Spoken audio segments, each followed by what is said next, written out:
Boa pergunta, né? Perguntas, vamos lá. Vamos lá. Temos mais um aluno, infelizmente ele não colocou, queria depois que levantasse a mão, não colocou o nome aqui. Sou psicólogo e acupunturista. Piauí? Ok, cadê? Terezinha, aqui, obrigado. Atendo por diversos planos. Todos aceitam meu credenciamento enquanto psicólogo. Mas como acupunturista, eles querem meu CRM, requisito médico, né? A pergunta é, isso é um ato médico, entre aspas, privado? Para a próxima pergunta, também queria que se manifestasse que não colocou o nome. O que os senhores acham de ter um acupunturista em cada unidade de saúde? Por que ainda são poucos? Não, lá atrás? É uma ex-aluna de São Paulo, já colega acupunturista, né? Obrigado. Não, e depois a Ariane gostaria de fazer uma consideração final.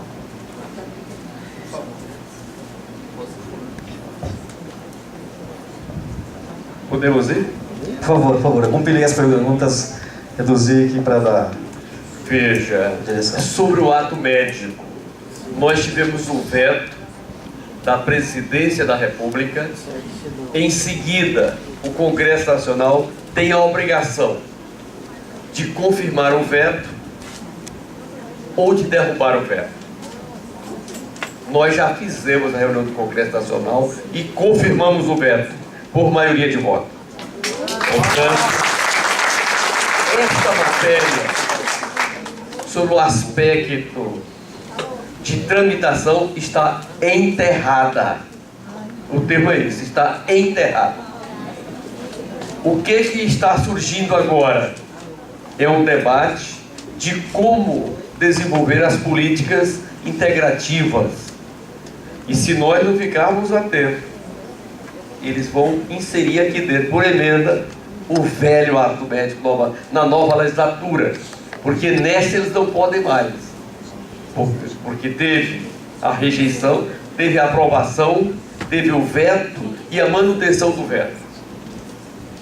Este é um dos motivos de tanta ira para com a nossa presidenta dessa categoria. Porque ela não só vetou, mas articulou a sua base política, e eu sou o líder do governo no Congresso Nacional, e termina passando por nós toda essa articulação de como conduzir a votação. A partir de 2015, vou ter mais um companheiro para me ajudar, que é o Dorico. Mas não é fácil. Eles são muito organizados.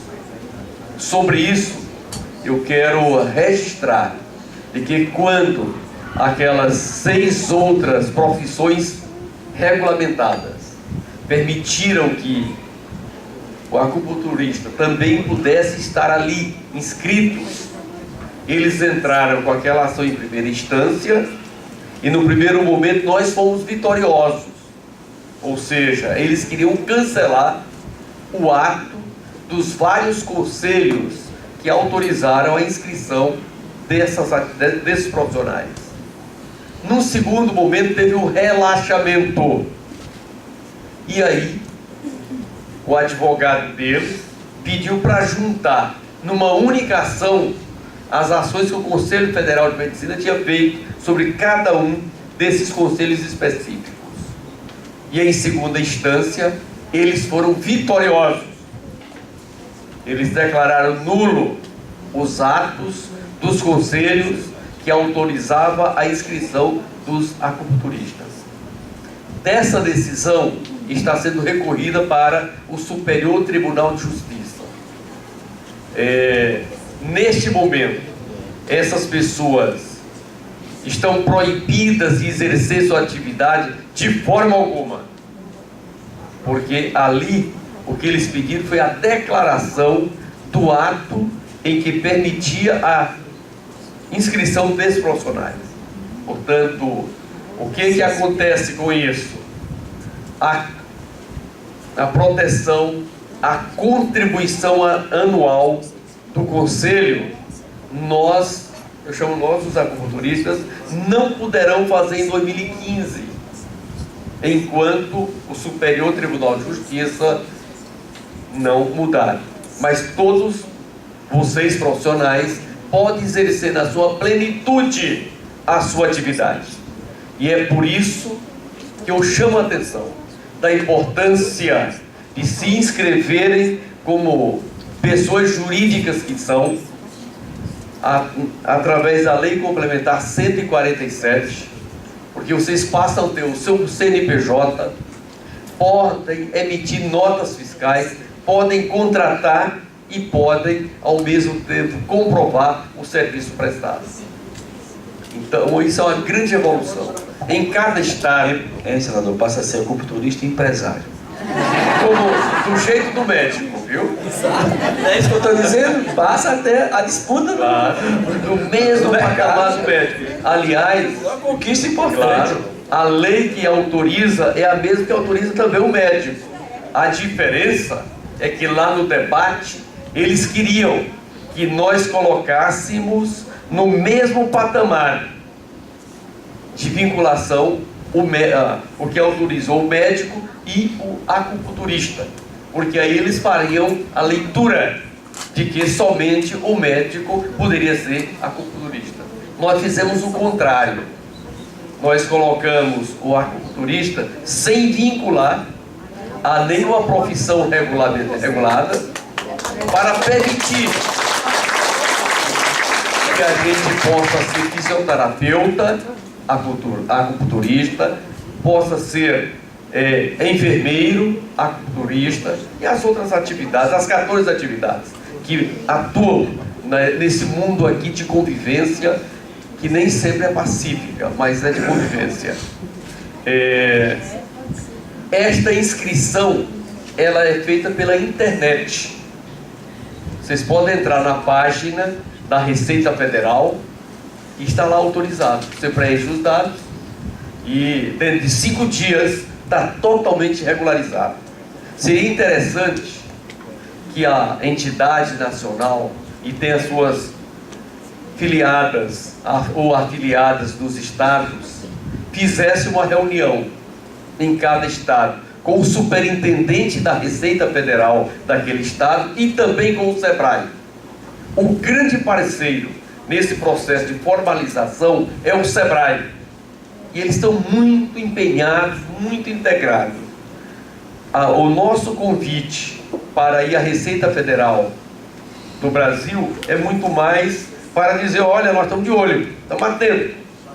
Mas a formalização é feita pela internet ou através das unidades do SEBRAE. Pode também ser feito pelo contador da nossa entidade no estado. Ele pode emitir uma nota informativa ou por qualquer contador lá no município onde nós estamos. Estão todos eles trabalhando nessa matéria, uma matéria nova. Nós vamos ter muita discussão, nós vamos ter algumas dificuldades, porque nós vamos encontrar alguns servidores da Receita Federal colocando dificuldade. É da vida, a gente sabe. Nós vamos ter outras categorias, particularmente essa específica, que acha que o mundo da saúde somente a eles pertence, e não é assim. Também querendo criar dificuldade. Até agora, eles não fizeram nenhuma ação judicial contra a Lei Complementar 147, porque eles estão juntos, não é uma lei em que nos trata separadamente, nos trata todos juntos. Nós temos aproximadamente 5 milhões de profissionais liberais que estão nesta lei. Vai do advogado a nós. Só os administradores, só esse segmento, em torno de 900 mil profissionais no Brasil são administradores. Nós temos em torno de 500 mil advogados no Brasil e tem mais 200 mil bacharéis em direitos que ainda não são advogados, que pretendem ser no dia de amanhã. Então é nesse contexto aqui onde nós estamos inseridos. Todas as vezes em que nós temos uma luta individualizada, nós somos mais fragilizados. Quando nós estamos num contexto dessa magnitude, nós temos uma série de outros parceiros e é por isso que eles não podem contestar. E 1º de janeiro está valendo. Por último, sobre o projeto de lei, o número dele é 1549 de 2003 e vou deixar com a nossa representante do Rio Grande do Norte, doutora Ana, todo o espelho que tem a última movimentação, que foi no dia 5 de novembro de 2014, quando ela retirou o projeto. Eu espelhei aqui, tem uma série de detalhes, não sei, para nós que estamos no parlamento, isso aqui como diria, faz parte do dia a dia. O Odorico vai já incorporar nas suas práticas. Mas para quem está de fora, estranha. E tem uma série de datas, uma série de itens, mas é fundamental. Obrigado, senador.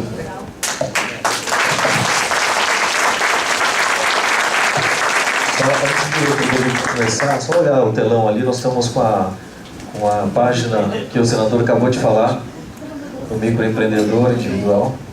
Falta só um complemento. Esse projeto vai encerrar a legislatura, se ele não for votado até ali, ele não será arquivado. Porque toda vez que o projeto de lei já foi aprovado numa comissão permanente, mesmo o autor não sendo mais parlamentar, ou relator, ele continua em andamento e é indicado um novo relator. Portanto, está salvo. Ele vai continuar tramitando. Acredito que com isso, futuramente teremos mais acupunturistas nas unidades de saúde, com uma pergunta da nossa colega acupunturista. Doutor Odorico, por favor. Tem algumas questões aqui. O Carlos coloca a questão da importância da fisioterapia. Eu acho que isso está dado, eu acho que... E aí vem, quanto a preocupação da Natânia sobre o NAS. Veja só, agora nós temos que ir para a batalha, né? É um momento agora de enfrentamento, de resistência, de articulação, de lobby, tá certo? Então, por exemplo, você veja só, essa lei, que é a lei da política, que é de 2006, né? Ela foi aprovada em 2003, 2004, eu estava lá na presidência do Conazem quando a gente conseguiu fazer.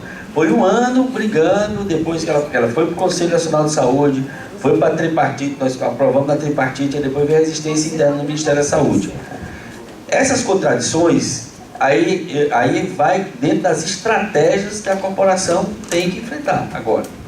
Então, aí tem que voltar para o Conselho Nacional de Saúde, tem que procurar a SAS, que é a Secretaria de Assistência à Saúde do Ministério da Saúde. Então, a Sociedade Brasileira de Acupuntura tem gente em Brasília fazendo toda essa pressão, e aí eu posso dizer que, com certeza, o gabinete do senador Pimentel já é uma sucursal de vocês, o meu será também, então já de antemão já podem contar para marcar reunião, para fazer agenda, para que a gente possa estar fazendo isso. Serão milhões acolhidos agora. Tem 2 gabinetes agora, um no Senado e um na Câmara. Podem contar, eu acho que é isso que a gente tem que fazer. E eu, inclusive, sempre que pude, a gente tinha na época do ministro Padilha um colegiado que funcionava toda segunda-feira à tarde. E sempre se reunia, evidentemente, e sempre que eu podia, eu estava cobrando da Secretaria de Ciência e Saúde a prática das práticas integrativas. Ou seja, é uma secretaria que ficou, e aí são muitas coisas que tem dito, a terapia comunitária, a massoterapia, todas as políticas que a gente pode fazer, tá certo? Um conjunto de outras práticas integrativas que para nós são extremamente importantes, que dão escala no sistema. E como o SUS ele funciona de forma tripartite, tá certo? Se a gente não fizer pressão, aí termina ficando o tempo todo a preocupação das questões do dia a dia, que está ligada à urgência e emergência, que está ligada ao PSF e tal, do tradicional, toma conta de tudo isso. Mas é um sistema que, acima de tudo, tem na sua estrutura generosa, né, como o Sistema Universal de Saúde, que luta pela integralidade da atenção a essa perspectiva. Então, cabe aí uma militância nossa nesse sentido de pressionar o sistema, porque ele funciona sob pressão. Todas as estruturas fazem pressão. Então, o NASF, eu fico muito à vontade, que um dos primeiros NASF do Brasil foi nós que criamos lá em Sobral, antes, inclusive, do Ministério adotar. Ele estava, na nossa lá estava a homeopatia, estava a acupuntura, estava a massoterapia, estava a autoestima, estava a fitoterapia, estava a terapia comunitária, que foi criada pelo professor Adalberto Barreto aqui, e hoje praticamente está em todos os estados a terapia comunitária, certo? Então, pressupõe aí uma pressão nossa nessa perspectiva. Veja só, toda vida que a gente fala da ideia do desejo, do sonho, da vontade de ter algumas coisas, a nossa escala no Brasil é imensa, certo? Então assim, tudo bem, nós defendemos a acupunturista em cada unidade de saúde, eu defendo. Temos? Não temos. Nós temos 40 mil unidades básicas de saúde. 40 mil. Onde é que nós vamos ter 40 mil acupunturistas para colocar à disposição do SUS? Não tem acupunturista desempregado, em tese não tem, pode até estar, agora vai ser empresário, né? Porque um simples aí com essa alternativa, ele vai ser empresário, não vai ser desempregado, pelo contrário, vai ser empresário. Que seja. Por isso que eu estou dizendo que nós temos que trazer isso para o campo da política pública, que aí o Estado vai ter que regular, vai ter que formar e vai ter que empregar. Esse é o desafio. E o Estado brasileiro tem que assumir isso. E ele tem que assumir a acupuntura como fazendo parte do sistema de saúde, do componente da integralidade da atenção.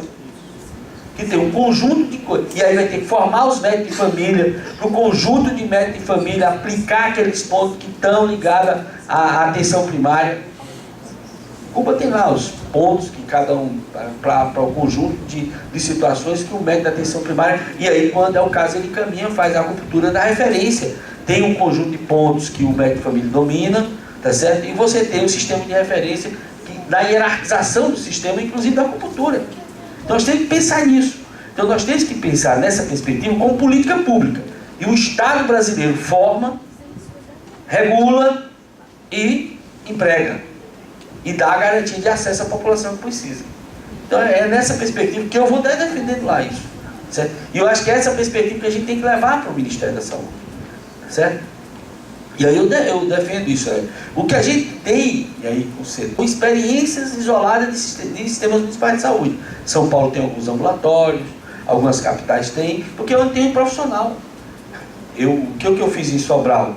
Peguei um médico de família que trabalhava na perspectiva holística, fizeram o curso aqui de acupuntura e depois começaram a fazer lá em Sobral. Mas eu tive que mandar um médico para cá formar nos cursos, demora um ano formar e tal, e começa a fazer, aí depois você tem que comprar as agulhas, tem que dar a garantia e dar a logística. Mas era um médico da minha equipe inteira que se prontificou a fazer, porque os outros profissionais também não tinham até pela estrutura. Então, o que a gente tem que entender, o que eu defendo, e aí eu vou estar defendendo isso, pensar em uma frente parlamentar, né?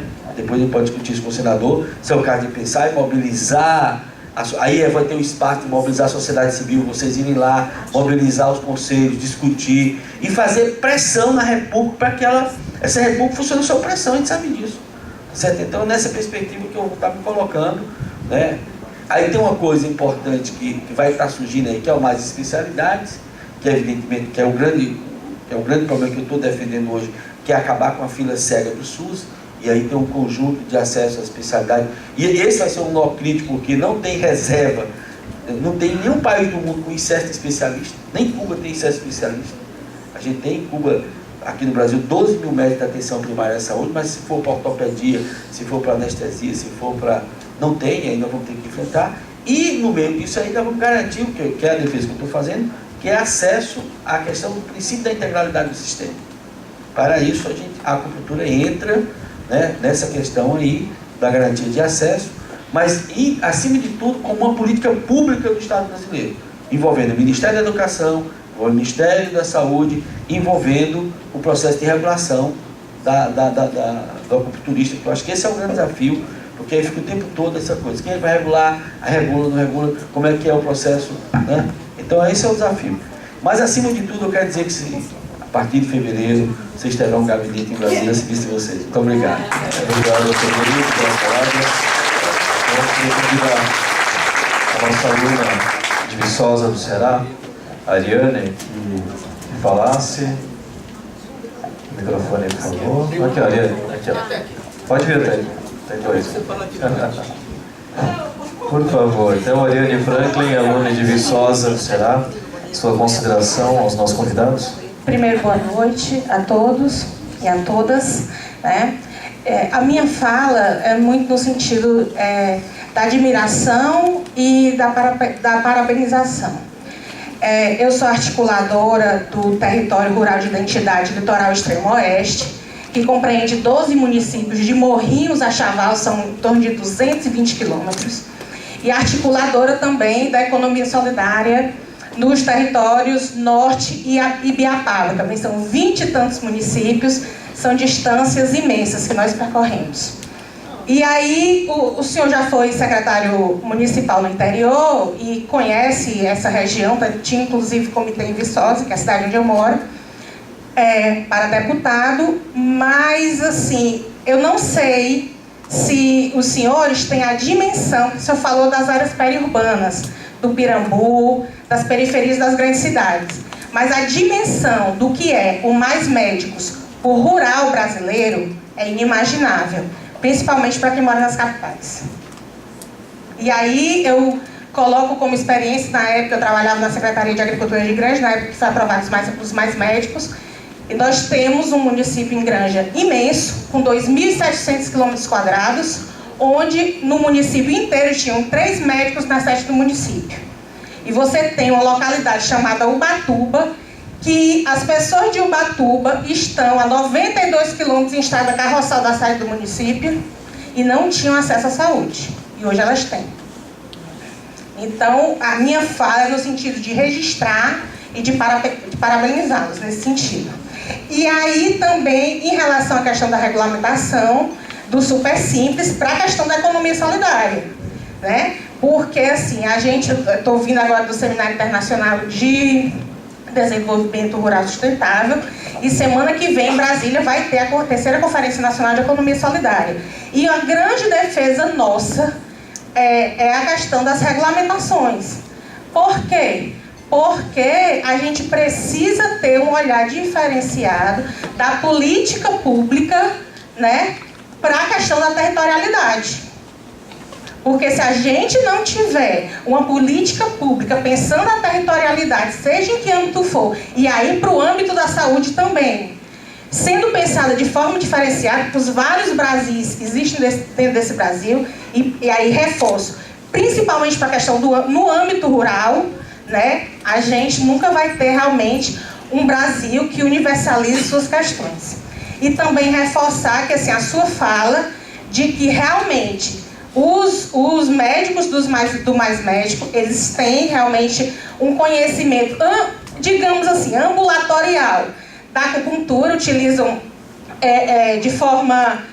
as pessoas que chegam, primeiramente, não aqui no Brasil, utilizam lá em Cuba, alguns têm me falado sobre isso, moxa e ventosa, não fazem agulha.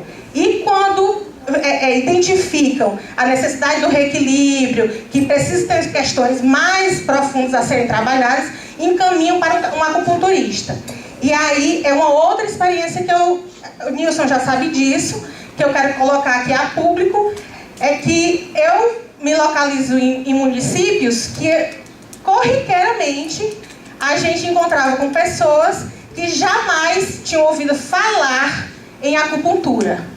E hoje, só no município de Granja, para pegar como exemplo, nós temos 26 médicos encaminhando as pessoas, falando sobre acupuntura e encaminhando as pessoas ao acupunturista. Então, eu queria registrar. Obrigado. Nossa amiga Diane, do Salvador Ceará, pelas palavras. Agora convido o Dr. Evaldo, nesse momento a gente encerra as perguntas, e convido o Dr. Evaldo para que faça suas considerações finais. Minhas considerações finais são de agradecimento para os 2 ilustres parlamentares, um médico, colega meu de medicina, e o outro que está tão enfronhado nos problemas que falou como médico nesse aspecto. Sou bancário, então o dinheiro está com ele.